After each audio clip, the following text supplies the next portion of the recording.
మన చిన్నప్పుడు గడియారాలు కొనుక్కునే స్తోమత లేకున్నా సమయం ఉండేది. కానీ ఇప్పుడు గడియారం కొనుక్కునే స్తోమత ఉంది, అయితే సమయమే లేదు కదా.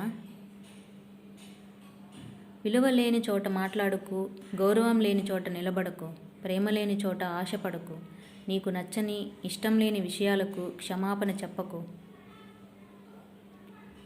నువ్వు మెచ్చని వాటికి సంజాయిషీలు ఇవ్వకు, నిర్లక్ష్యం ఉన్న చోట ఎదురు చూడకు, అలక్ష్యం ఉన్న చోట వ్యక్తపరచకు. వ్యక్తిత్వం తాకట్టు పెట్టి పాకులాడకు, ఆత్మగౌరవం పనంగా పెట్టి ప్రేమించకు, చులకనగా చూసే చోట చొరవ చూపకు. జాలిపడి ఇచ్చే పలకరింపులకు, ప్రేమకు జోలె పట్టకు, భారం అనుకున్న చోట భావాలు పంచుకోకు, దూరం నెట్టేసే చోట దగ్గరవ్వాలని ప్రయత్నించకు, నిజాయితీని గుర్తించని చోట నిమిషం కూడా వృధా చేయకు. ముఖంపై చిరునవ్వు ఉంటేనే సమాజం మనం అనుకున్నట్లు ఉంటుంది. ఎందుకంటే కన్నీటిని కళ్ళు ఉంచుకోవడానికి ఇష్టపడవు. కాబట్టి నిజాయితీ గల మనిషిని మోసం చేశాం అంటే చేతిలో రత్నాన్ని విసిరేసి రాయిని పట్టుకుంటున్నట్లే.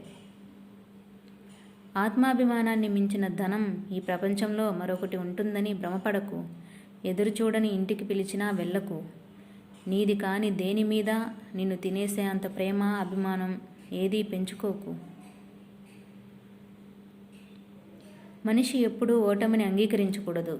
పర్వతాల నుంచి ప్రవహించే నది నేటిదాకా ఏ మనిషిని అడగలేదు కదా సముద్రం ఎంత దూరమనే విషయాన్ని. సమయం, పరిస్థితులు ఎప్పుడైనా మారిపోవచ్చు. అందుకే ఎవరిని ఎప్పుడూ అవమానించకూడదు. మనం శక్తివంతులై ఉండొచ్చు, కానీ సమయం మనకంటే శక్తివంతమైనదని మర్చిపోకూడదు. ఎదుటి వ్యక్తిపై ఎప్పుడూ ఎగతాళి చేయకూడదు. ఎందుకంటే ఎవరికి తెలుసు ఎలాంటి బాధను వారి మనసులో మోస్తున్నారో. మిత్రమా, ఆఖరిగా ఒక్క మాట. ఇతరులకు నీవు చేసిన మేలును మర్చిపోగాని నీకు ఇతరులు చేసిన మేలును మాత్రం నిద్రలోనూ మర్చిపోకు. ఇది రాసిపెట్టుకో. Thank you for watching. Please subscribe and like this video.